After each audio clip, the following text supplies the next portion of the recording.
এটি হচ্ছে আমার বনসাই করা একটি পাকুড় গাছ, পিপল ট্রি। দেখুন পাতাতে এগুলি ফাঙ্গাল ইনফেকশন হয়েছে। এখন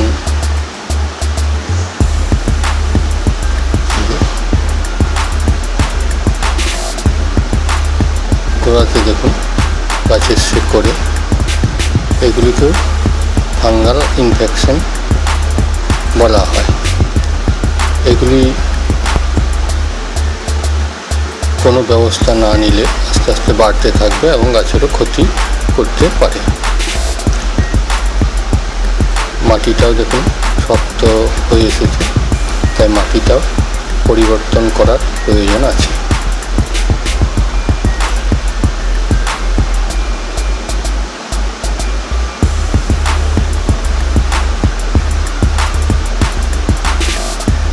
গাছটিকে তোলা হলো পাত্র থেকে।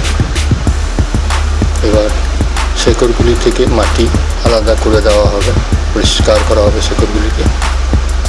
কীভাবে করছি দেখুন।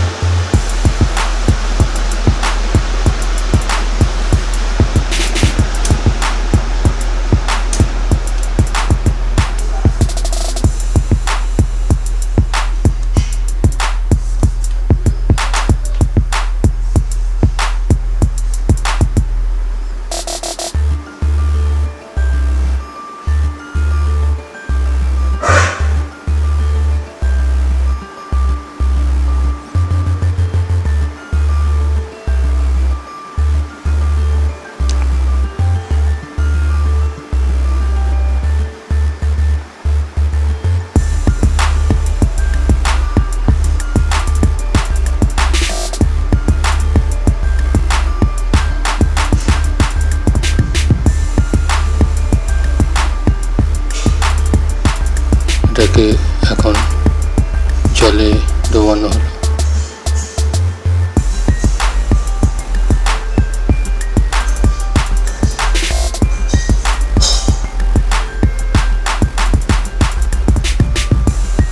জলের মধ্যেও মাটি পরিষ্কার করা হচ্ছে।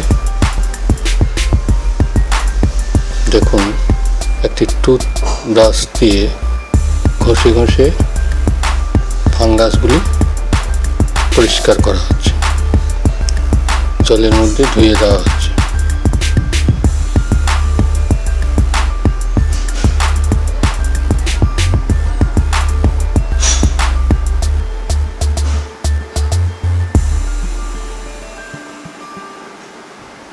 আস্তে আস্তে ফাঙ্গাসগুলি পরিষ্কার হয়ে আসছে। দেখুন যতটা সম্ভব ভালোভাবে পরিষ্কার করতে হবে।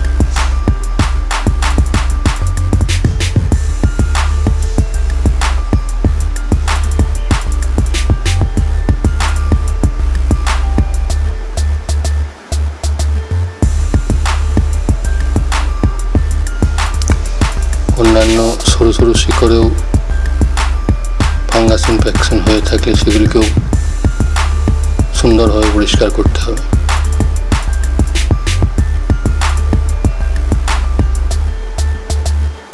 দেখুন শিকড়ের ভেতরে ঢুকে থাকা মাটিগুলিকে পরিষ্কার করা হচ্ছে। এগুলিকে খুঁচিয়ে খুঁচিয়ে পরিষ্কার করতে হবে।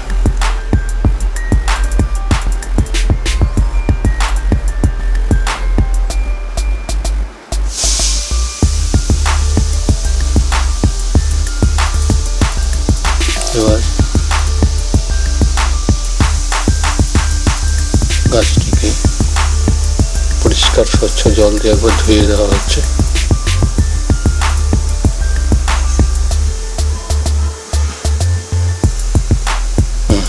এই যে দেখছেন এটা একটি ফিটকারি পাথর, যা আমরা দাড়ি শেভ করার পর ব্যবহার করে থাকি। এই ফিটকারি পাথরটা কিছুটা ভেঙে নিয়ে জলের সঙ্গে মিশ্রিত করা হচ্ছে। দেখুন কীভাবে করা হচ্ছে। প্রথমে গুঁড়ো করে নেওয়া হচ্ছে, তারপর হালকা জল দিয়ে এটাকে মিশিয়ে নেওয়া হলো। আলম বা ফিটকারি পাথর।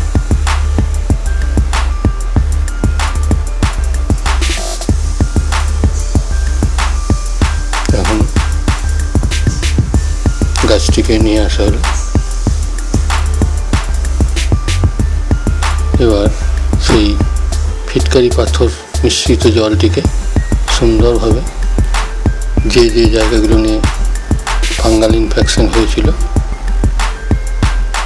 সেই জায়গাতে লাগিয়ে দেওয়া হচ্ছে। এখানে একটা রং করা তুলি ব্রাশও ব্যবহার করা হচ্ছে। দেখুন, এতে সুবিধা আছে। এই জলটাকে কাপড়ে ভালো করে ছেঁকে নিয়ে স্প্রে করেও দিয়ে দিতে পারেন, ব্রাশে করেও দেওয়া যায়। এর মূল ইনফেকশনটা শেকড়ে হয়। এখন দেখুন, পটটিকে পরিষ্কার করে নেওয়া হয়েছে। এরপর এই পটের মধ্যে নতুন মাটি দেওয়া হবে, পুরনো মাটি আর ব্যবহার করা হবে না। দেখছেন, এগুলি বনসাই মাটি। বনসাই মাটি সম্বন্ধে আমার চ্যানেলে কীভাবে করতে হয় দেখানো আছে।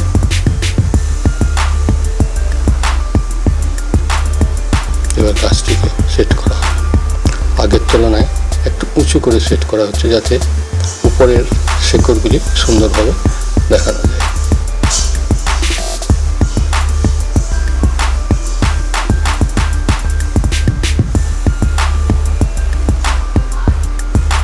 এবার মাটি দেওয়া হচ্ছে, বনসাই মাটি, বনসাই সয়েল।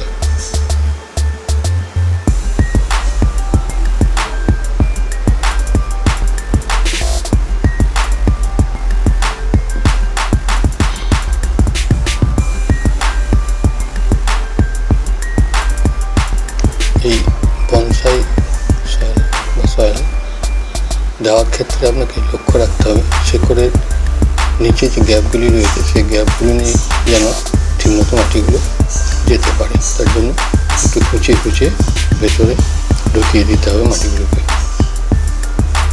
শেকড়ের গ্যাপগুলোকে মেরে দিতে হবে।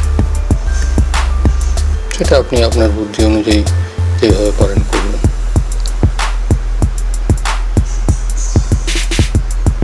এবার জল দিয়ে দেওয়া হলো। যতটা সম্ভব ওষুধ বাঁচিয়ে, যেখানে যেখানে অ্যাপ্লাই করা হয়েছে যতটা সম্ভব বাঁচিয়ে রেখে জলটা দেওয়া হচ্ছে।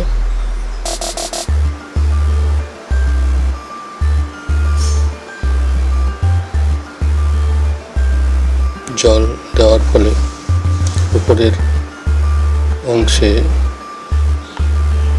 মিক্সারটা কিছুটা ধুয়ে গেল, তাই পুনরায় আবার দিয়ে দেওয়া হচ্ছে সেগুলো।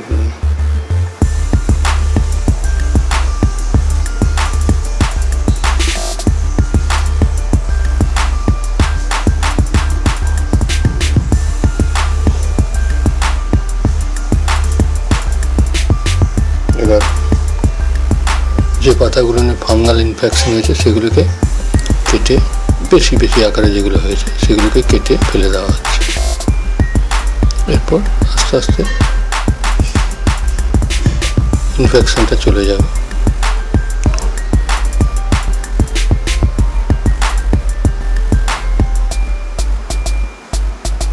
এই ফাঙ্গাল ইনফেকশনটা সাধারণত ভারী বর্ষা হলে হয়, অতিরিক্ত জলের কারণে। মাটি হার্ড হয়ে গেলে বা ড্রেনেজ সিস্টেমটা ঠিক না থাকলে, গোড়াতে জল জমে গেলে এই ফাঙ্গাল ইনফেকশন হয়ে থাকে।